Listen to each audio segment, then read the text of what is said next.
Bienvenue à cette édition de 20h sur Tweet TV. Bonsoir, voici nos titres. Journée mondiale de l'hygiène menstruelle, l'association Supplémar s'engage dans une lutte qui tente de changer les règles et de démystifier ce mécanisme d'écoulement sanguin normal chez la femme. Renforcement de capacité des acteurs locaux en gestion des services sociaux, précisément dans le domaine de la gestion des forages. L'initiateur de cette formation de 48 heures est le laboratoire Citoyenneté en partenariat avec l'ONG Solidaire Suisse.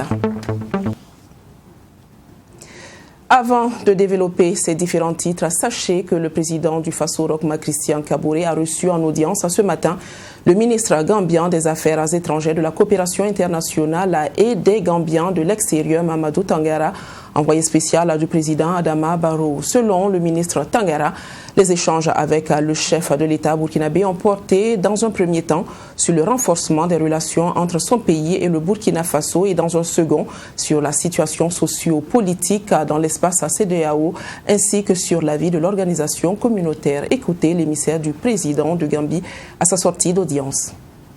Je suis ici comme envoyé spécial de son Excellence le président Adama Barrow auprès de son ami et frère le président Christian Marc Kaboré.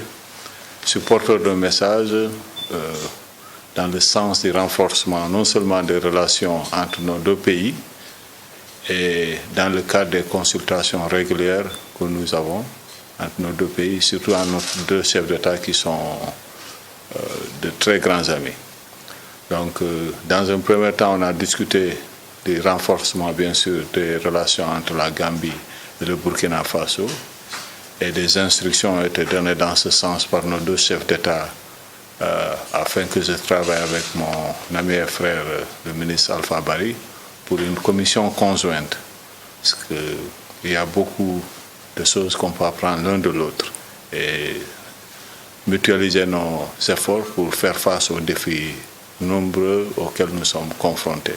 Dans un second temps, on a parlé dans le cadre des consultations au niveau de la CEDEAO.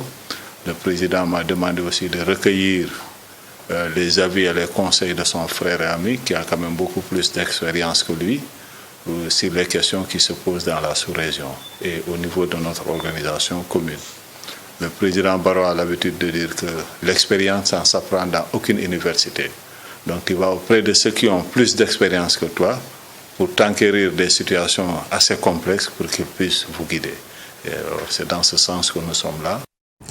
28 mai, journée mondiale de l'hygiène menstruelle. L'association Supplémar, autrement dit, Supprimons la marge, sensibilise les élèves de la ville de Ouagadougou. Mais comment? En les invitant à un changement de règles à l'école. Un jeu de mots qui prend tout son sens et pas que dans l'esprit des filles, mais également dans celui des garçons. Fatimata Nikiema et Barakissa Rabdo. Pour moi, c'est comment m'entretenir dans cette période-là. Cette période, c'est celle menstruelle. Ici, Agiratou Sakandé, élève en classe de 3e, est présente ce 27 mai à cette journée de sensibilisation. C'est pour trouver des réponses à ses préoccupations. Organisée par l'association Supplémar, Supprimons la marge, cette journée a pour objectif de briser les tabous en lien avec la menstruation en milieu scolaire, en échangeant directement avec les élèves sans distinction de sexe. Les activités du jour ont donc tourné autour des termes « Changeons les règles à l'école ». Aujourd'hui, nous aurons des séances de sensibilisation, des entretiens avec des professionnels de santé. Pour ce faire, on a même l'OMS avec nous aujourd'hui. Et on aura aussi des séances de quiz qui vont permettre aux élèves de remporter des protections hygiéniques réutilisables. Donc, on a les capes menstruelles, les culottes menstruelles qu'ils pourront utiliser pendant 10 ans facilement. Pour l'atteinte des résultats escomptés, Supplémar a pu compter sur le soutien de la structure menstruelle. Elle a mis à la disposition des élèves des kits d'hygiène utilisables pendant la période menstruelle. Déjà, on aimerait permettre vu à l'issue de cette activité, permettre aux élèves d'en savoir plus sur leur corps et aussi de connaître toutes les protections d'hygiène menstruelle qu'il y a sur le marché. Parce que généralement, la plupart des élèves ne savent pas qu'est-ce que je peux utiliser pour me protéger pendant les menstrues. Donc ce serait bien de les présenter tous les produits qui existent sur le marché au Burkina et quitte à tout un chacun maintenant de se procurer la protection qui lui convient. La Journée mondiale de l'hygiène menstruelle, instaurée en 2014, est commémorée chaque 28 mai dans le monde. Selon des études de 2019, elles sont plus de 500 millions de jeunes femmes dans le monde qui vivent dans la précarité menstruelle. Et il se trouve que la raison principale de cette précarité est le manque de moyens financiers pour se procurer de serviettes hygiéniques convenables. Et nous restons dans ce domaine pour mieux vous faire découvrir le changement de quotidien de certaines jeunes filles qui aujourd'hui ont troqué la serviette hygiénique jetable au profit de la serviette hygiénique réutilisable. Dorénavant, très à l'aise dans leur basket quand elles ont leur menstru, ces jeunes filles prônent l'adoption de ces serviettes hygiéniques lavables et réutilisables par toutes les femmes. Nadine Zongo. En cette journée dédiée à l'hygiène menstruelle, deux jeunes filles, Bintou et Mélissa, toutes élèves ont décidé de nous ouvrir leur univers et nous parler de leurs expériences menstruelles. Des périodes difficiles à supporter car entraînant des douleurs au bas-ventre, une gêne et un changement d'humeur, disent-elles.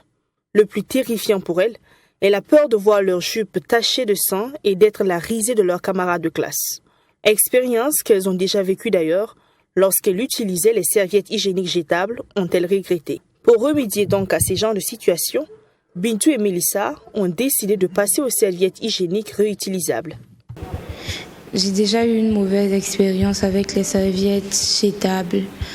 J'étais en cours et ma serviette a débordé et je me suis taché la jupe. C'était désagréable. Étant élève, il te faut passer au moins 5 heures de temps avec les serviettes hygiéniques jetables. Et il y a une gêne qui est là quand il te faut à chaque fois demander la permission au professeur pour te rendre aux toilettes pour voir s'il n'y a pas de fuite.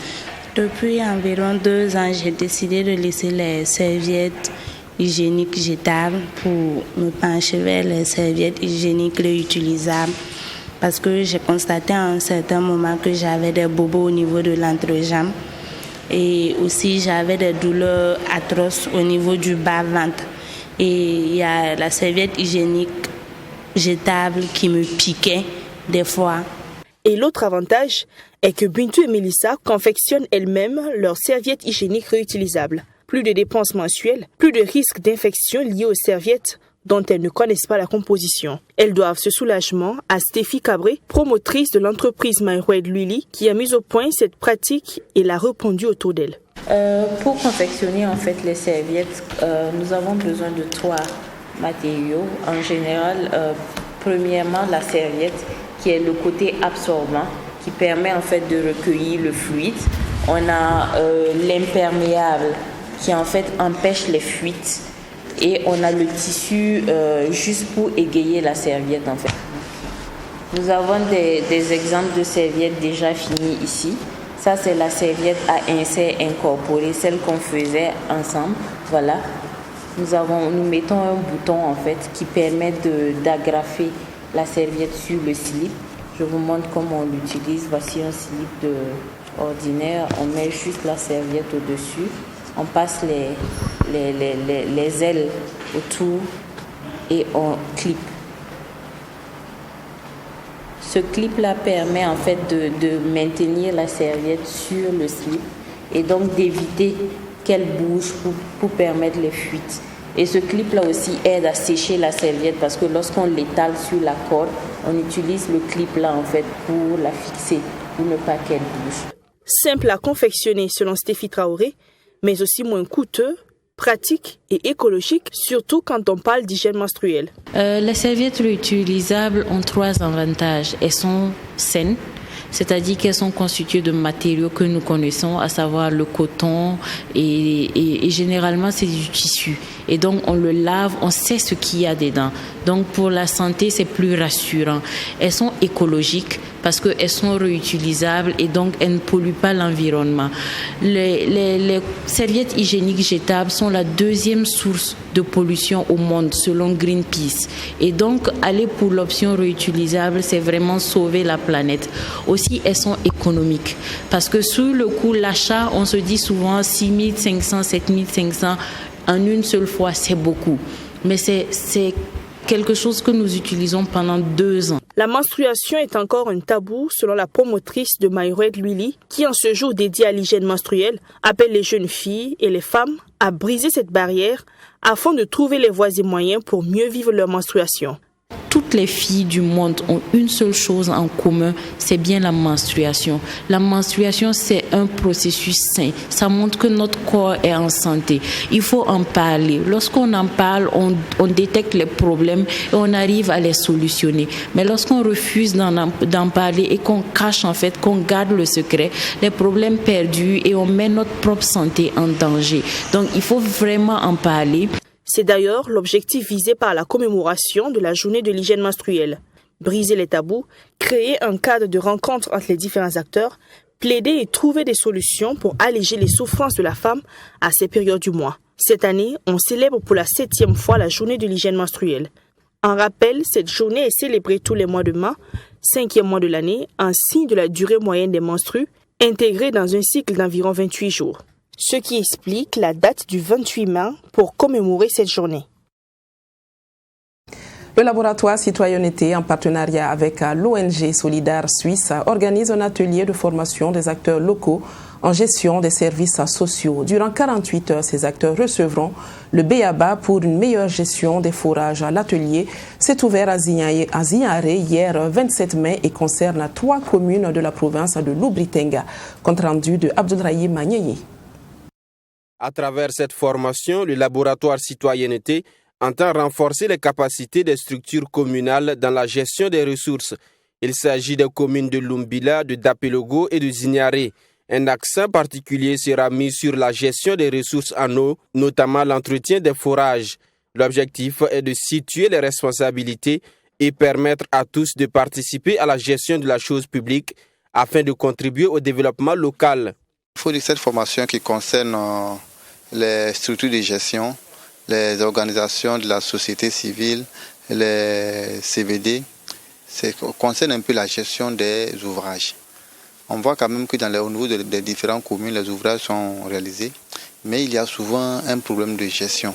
Quand on prend l'aspect des ouvrages hydrauliques, les ouvrages sont réalisés, mais quelques années après, les ouvrages sont en panne. Concrètement, on va quand même leur donner des notions sur leur rôle et leurs responsabilités dans la gestion des ouvrages. La question de la redevabilité de ces structures de gestion-là. Que ces structures de gestion puissent quand même comprendre qu'elles sont redevables vis-à-vis des populations, mais également de la commune. En plus de ça, il y a des outils de gestion simplifiés qui seront mis à leur disposition. Et également, il y a également la prise en compte des personnes déplacées internes, comme je le disais tantôt, au niveau de la gestion des ouvrages. Les participants venus des 3 communes de la province de Lubritanga ont apprécié cette initiative, une formation qui leur permettra d'assurer un meilleur fonctionnement des infrastructures d'eau qui en majorité sont dans des situations précaires. Cette formation est la bienvenue parce que, effectivement, au niveau des villages, beaucoup des lieux ne marchent pas. Donc cette formation est la bienvenue. Ça va améliorer leur gestion et des forages et puis des PMH dans les villages. Parce que les AUE ne marchaient pas. Donc moi je pense que cette formation va les permettre en tout cas de mettre du sérieux pour que la gestion des forages puisse aller de mieux, pour que la réforme en tout cas puisse aller comme il se doit. Cet atelier de formation s'inscrit dans le cadre du programme Démocratie et participation, développement communautaire participatif dans le plateau central et la boucle du Mouhoun. Un programme qui vise à renforcer la participation de la population à la gestion de la chose publique et à assurer une veille citoyenne sur les actions des autorités locales. L'université de Ouagadougou Thomas Sankara met sur le marché de l'emploi près de 500 nouveaux économistes. Toute première sortie de la promotion de licence 2018 à 2019 de cette université, ces étudiants en économie ont choisi ce 27 mai 2021 le président de l'Assemblée nationale comme patron. Quant à leur nom de baptême, ils ont opté pour Pam Zaonogo. Retour sur cette cérémonie de sortie de promotion avec Hyacinthe Sawadougou. Ils sont au total 498 admis au titre de l'année académique 2018-2019. Ces étudiants, désormais titulaires d'une licence en économie de l'UFR-SEG de l'université Thomas Sankara, sont répartis en 3 domaines. Un véritable parcours de combattants selon les responsables à l'organisation de la sortie de promotion. Et rien qu'à y penser, tous ces heures, tous ces temps de boileau qu'on a eu sous les petits arbres, sous les petites carités, je ne vous fais pas dire effectivement ça a été un grand parcours de combattant.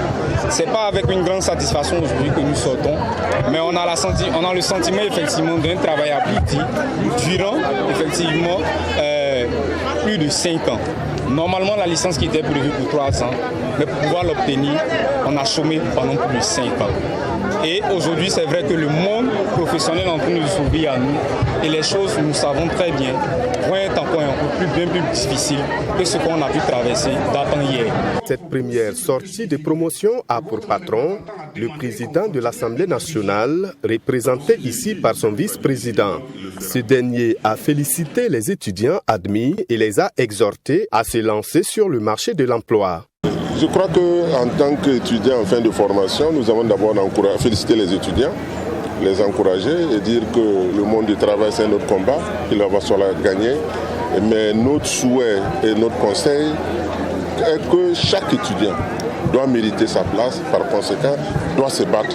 Et bien sûr, tout en laissant de côté, je dirais, les questions les plus faciles, en se disant qu'il faut connaître quelqu'un pour trouver de l'emploi, nous les conseillons bientôt de pouvoir se battre et de pouvoir mériter l'emploi bien sûr sur la scène nationale. Donc voilà notre souhait et notre conseil, c'est que les étudiants au moins méritent l'emploi. Le directeur de l'université Thomas Sankara, lui aussi, salue l'effort fourni par les étudiants et pense qu'ils sont aptes à servir. C'est toujours une fierté pour une UFR de voir que les efforts entamés depuis la première année sont couronnés par la sortie de ces produits qu'on met à la disposition du marché de l'emploi.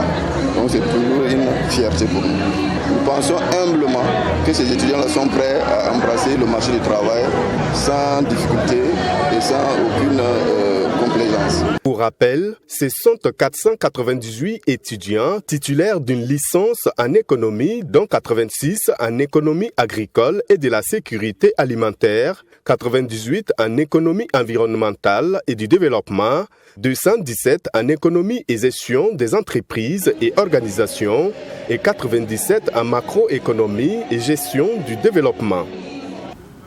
Plus que quelques jours pour les élèves de terminale avant de se soumettre aux différentes épreuves du baccalauréat session 2000-2021. Et si les uns se disent confiants, les autres redoutent par contre le manque de temps, mais surtout le fait de n'avoir pas achevé le programme. Cependant, pour les révisions, tous mettent les bouchées doubles en attendant le jour J. Une de nos équipes est allée à la rencontre de quelques-uns d'entre eux, découvrir leur état d'esprit et leur cri de cœur. Mamidriana Kamabou et Abakar Mahamat. Nous sommes à environ 1 mois des épreuves écrites du baccalauréat. Comme tous les matins à 7 heures, Loïc Kaboré se prépare pour rejoindre ses camarades de classe pour réviser le cours avant le grand jour. Élève en classe de terminale C au lycée de Bogodogo, Loïc et ses camarades se rencontrent au sein de leur établissement pour des séances de révision. Oui, on est là toujours pour la préparation de l'examen. Je suis venu avec mes camarades. On est venu pour se préparer. Il reste à peine 1 mois. Donc, on est dans les bosses intensives. Comme ces lycéens de Bogodogo, dans ce lycée privé Elisa, les élèves s'activent aussi pour avoir de bons résultats. Tous les jours, du lundi au samedi, les écoliers passent en revue toutes les matières. On est avec plusieurs élèves, plusieurs établissements. On peut avoir facilement les trucs. Les examens des autres établissements. On traite ça avec les camarades de classe aussi.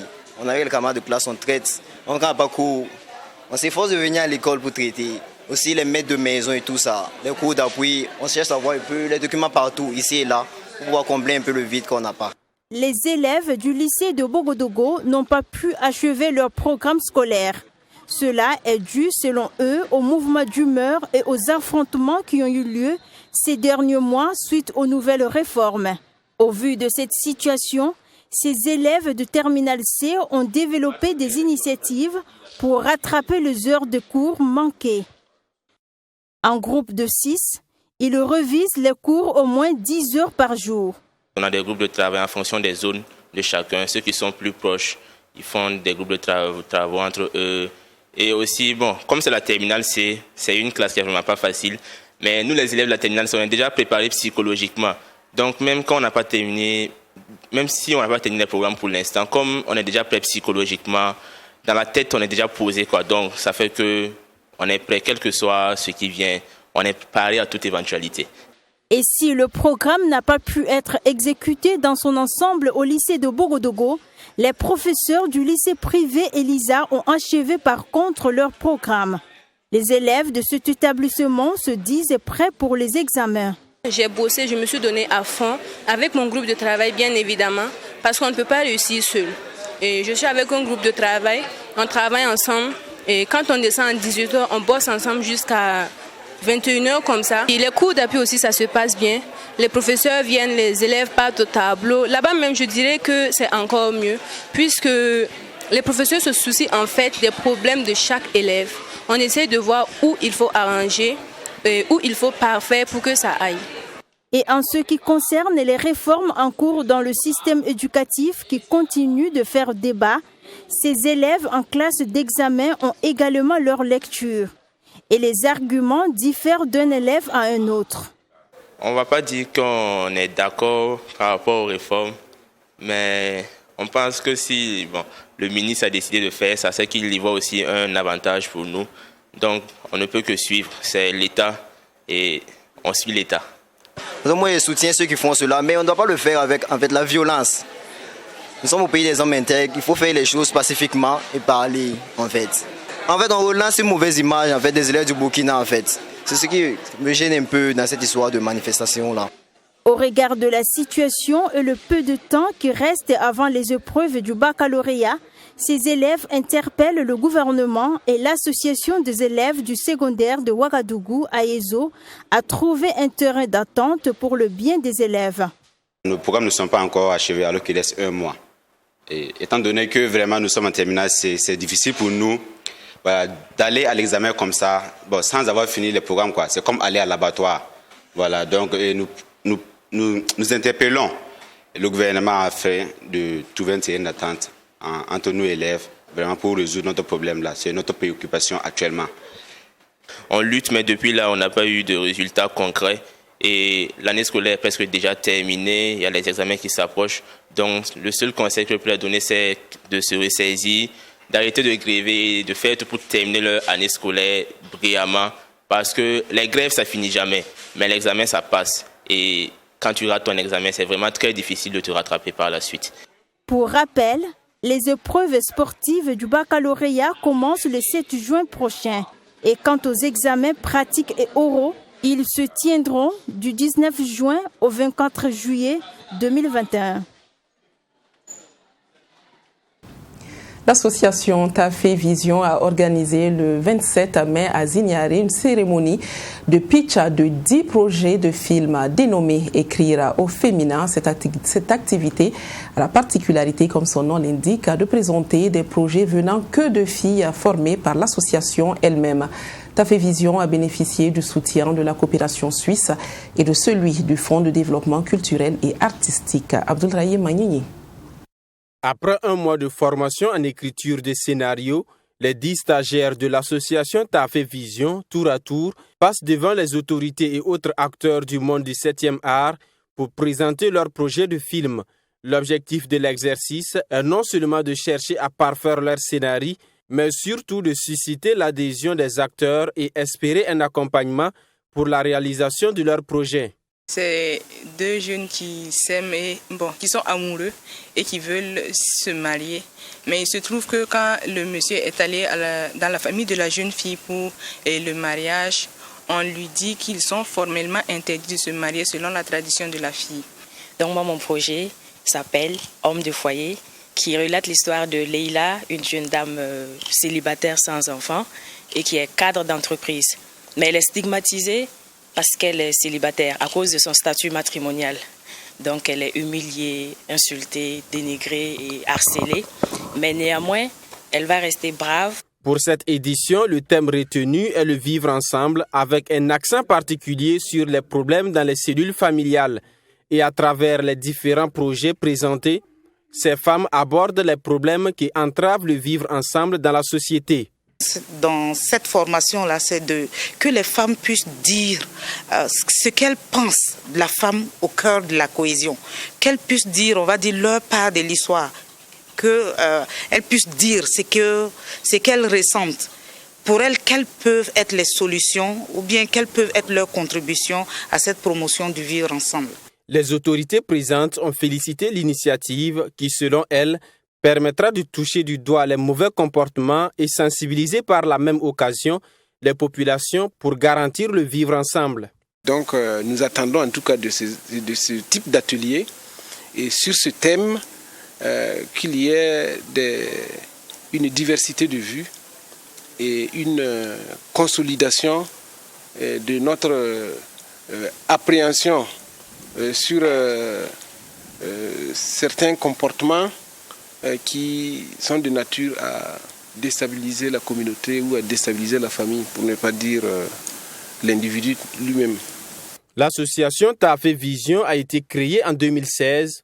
Son objectif est de permettre à la gente féminine d'être présente dans le domaine du cinéma. Son projet de formation Écrire au féminin est à sa 3e édition et a déjà permis de réaliser un film. L'une des activités principales de la commémoration de la Journée de l'Afrique et du 46e anniversaire de la CEDEAO est sans nul doute le cross populaire suivi d'une séance aérobique. Ces quelques heures d'efforts physiques ont réuni un beau monde ce jeudi à la place de la Nation de Ouagadougou. Yacinthe Sawadogo vous en dit plus. Ce cross populaire est l'une des activités phares marquant la commémoration de la Journée de l'Afrique et du 46e anniversaire de la Communauté économique des États de l'Afrique de l'Ouest, CEDEAO. À cela s'ajoute cette séance aérobique pour joindre l'utile à l'agréable. Une activité qui a rassemblé des participants issus des différentes institutions nationales et internationales. Ce cross a été organisé pour célébrer la solidarité africaine, la solidarité ouest-africaine, parce que c'est la célébration commune Journée africaine et 46e anniversaire de la CEDEAO. Donc on s'est retrouvé avec les communautés vivant au Burkina Faso, la CEDEAO, la représentation de la CEDEAO et les différents corps de métiers du Burkina, en plus des agents du ministère des Affaires étrangères, pour un peu se défouler dans le sport. Après le cross, on a fait une séance d'aérobic pour se mettre en forme. Voilà, donc c'est beaucoup plus pour magnifier la solidarité africaine. Pour le directeur du Centre de développement de la jeunesse et des sports de la CEDEAO, il était primordial de tenir cette activité sportive en vue de maintenir la santé des participants. Ce 46e anniversaire se fête dans le cadre de la pandémie de la Covid-19 qui a pratiquement mis notre économie, l'économie de toute la sous-région à genoux. Mais la CEDEAO se dit aujourd'hui que nous ne pouvons pas laisser cette pandémie nous accabler. C'est pourquoi la CEDEAO a choisi le thème la prospérité au-delà de la pandémie, parce que nous savons qu'au-delà de la pandémie, l'économie doit revivre. Voilà pourquoi aussi nous avons jugé nécessaire d'organiser ce cross avec cette session d'aérobic avec le ministère des Affaires étrangères pour dire que la prospérité commence d'abord par la santé. Il faut être en bonne forme, il faut avoir la santé pour pouvoir vaquer à des occupations. Donc voilà pourquoi nous avons organisé cette séance et les activités sportives qui vont suivre également rentrent dans ce cadre-là pour dire que la pandémie nous vaincra. La célébration conjointe de la Journée de l'Afrique et le 46e anniversaire de la CEDEAO se tient sous le thème « La prospérité au-delà de la pandémie » et les activités commémoratives prennent fin le 25 juin 2021. Fin de cette édition, je vous retrouve demain avec le même plaisir sur le même canal à la même heure avec certainement de nouvelles actualités. Assami Tiemtouré, quant à lui, vous propose de tout découvrir de l'actualité sportive dans un instant dans son magazine Sport 3. Bonne écoute, bonsoir.